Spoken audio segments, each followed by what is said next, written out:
Salut, c'est le groupe Matmata. Pour MCE. Quoi qu'il arrive, je reviendrai, les tempes grises, la tête haute. Vos cerveaux n'avaient du souvenir de mes impardonnables fautes. Moi c'est Stan, guitare-chant du groupe Matmata pour MCE. Et moi, c'est Manu, guitariste de Matmata. Il en a plusieurs, j'espère, parce qu'une couleur ça suffit pas. C'est un album rock. Voilà, on a voulu un album rock. Je crois qu'on a fait un album rock. On avait pas mal de choses à dire. Quelquefois un peu bavard sur certains textes, mais voilà, c'est le travail de 2 ans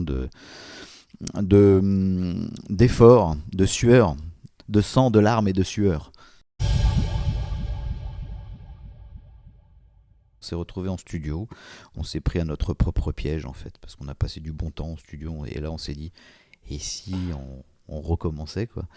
Et puis après de longues discussions, on s'est dit, ok, mais avec un album. On a demandé à Manu s'il voulait faire partie de l'aventure, donc voilà, c'est un processus qui a quand même mis plusieurs années, et on s'est vraiment attelé au travail il y a 1 an et demi, un truc comme ça. Ils m'ont proposé ça, je pense ils se le sont d'abord proposé à eux-mêmes.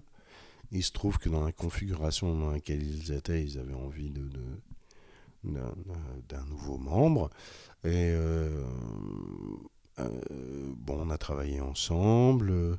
Ils ont eu une chouette idée que moi, j'avais pas du tout vu venir, qui était de commencer par passer du temps ensemble, voyager un peu, vivre un petit peu ensemble, ce qui paraît tout à fait cohérent dans l'idée de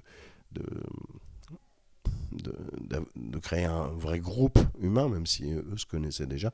Il se trouve que je connaissais déjà bien Tristan et Scholl, mais donc ça c'était une très bonne idée. Voilà, c'est une chanson sur l'addiction au pouvoir, quoi. Voilà, c'est que comme tous les toxicos, quand t'as besoin de ta dose, tu fais des conneries. Donc résultat, voilà, on a toujours ces politiques qui font des conneries, mais qui s'en sortent toujours, voilà, et qui renaissent de leurs cendres. Voilà, ça sort par une fenêtre et ça rentre par une autre. On s'est fait, on a même lu qu'on était opportuniste parce qu'on avait sorti cette chanson-là. Moi, je trouve que c'est plutôt les politiciens qui sont vachement opportunistes parce que leurs affaires tombent au moment où on sort notre chanson, en fait. Voilà, c'est tout.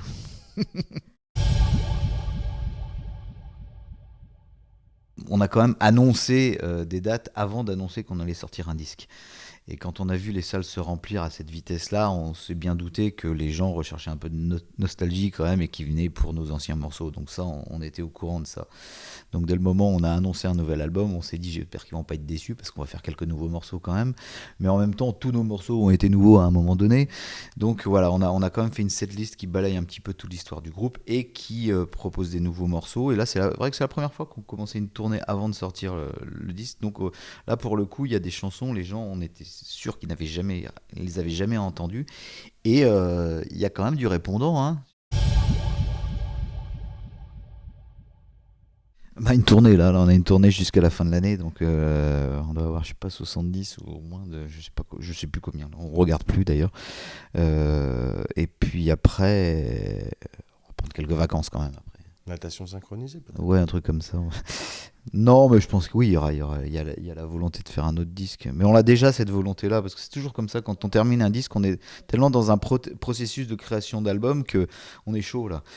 Si t'as rien trouvé pour squatter, viens nous faire un tour.